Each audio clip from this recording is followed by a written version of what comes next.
This is the 548 AlphaPix 16 and 4 mounting kit plate for the HC-2500. This mounting plate has more versatility because it is designed for the HC-2500 enclosure.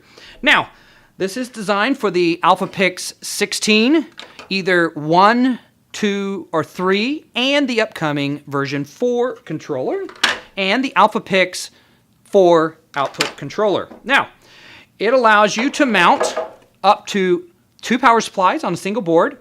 We can do this either one horizontally, such as this, the traditional way, or we can also take this same power supply, turn it vertically, and mount 2 power supplies plus a controller.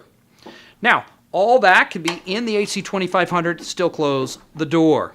Now, also, one other thing to keep in mind, if we are mounting 2 power supplies, there are 2 holes located on the power supply. You also need to put a mounting bracket. That mounting bracket is located inside of here.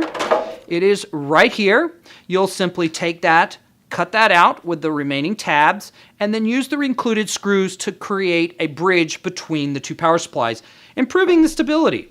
Now, this design is made so that you can run your cables for power underneath the board and power cables on the top.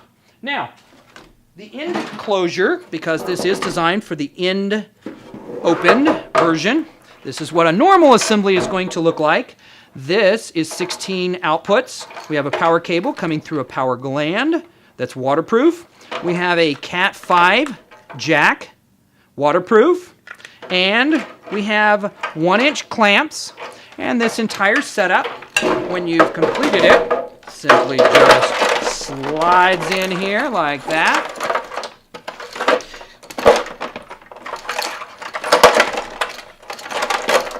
And you simply just push it in there and then attach it with the included 6 screws.